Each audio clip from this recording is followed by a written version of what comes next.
The world is facing a fertilizer crisis.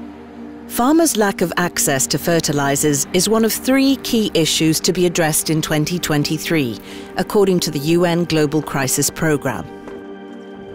Global Boundaries assessment shows that the nutrient cycles of nitrogen and phosphorus are at a high-risk level. In other words, nutrients are being wasted. To avoid this, human and animal waste should be recycled back into the soil. This crisis is already visible and impacting farmers around the world. They are no longer able to afford to buy chemical fertilizers, which commercial farming relies on.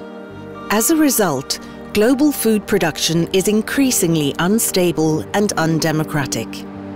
Ultimately, when farming becomes impossible, consequences can include famine, war, and mass movement of people who search for new livelihoods. Farming requires nutrients to be replaced into the soil after each harvest.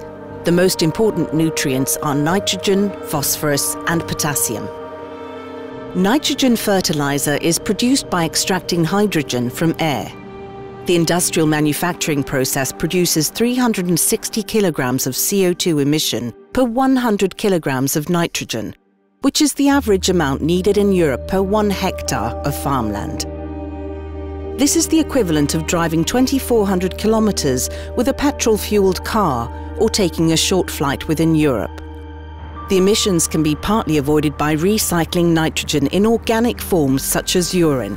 The need for fertilizers should also be reduced with crop rotation, using plants which bind nitrogen from the atmosphere.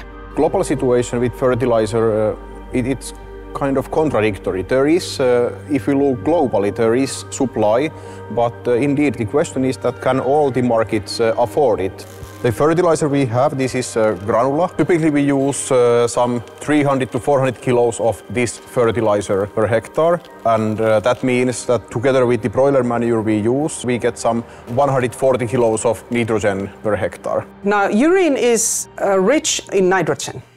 It contains from 1 up to 10 grams of nitrogen per liter.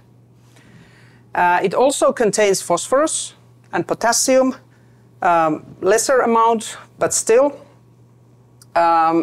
in readily soluble form, which means that the nitrogen, potassium, and phosphorus in urine are readily available for the plants to grow. So it doesn't take too much, they can immediately use it and utilize it. In our field and also laboratory fertilizer experiments, we have discovered that source-separated urine was at least equally or even more efficient fertilizer for grain crops and other plants than chemical fertilizers. Phosphorus is mined from the bedrock. Mining is environmentally destructive. The implications of depleting stocks create geopolitical risks. This is highlighted due to the remaining reserves being located in a handful of countries. Phosphate rock has been on the EU's list of critical raw materials since 2017. The sole use of chemical fertilizers over a long period of time destroys the microbial balance of soil, making it less and less fertile. Each crop reduces the amount of organic matter, carbon, in the soil. Therefore, soil also needs to be fed with organic matter which sustains microbial life. The challenge with chemical fertilizers is that using them returns and adds to the certain nutrients that are needed, but they do not contain the organic matter. In other words, the carbon, which is always also removed from the soil when the crop is harvested. The microbes in the soil, they need carbon. They need something to live on. And this needs to be returned, and it can be returned with organic fertilizers. For example, composted excreta, or sludges, or manures.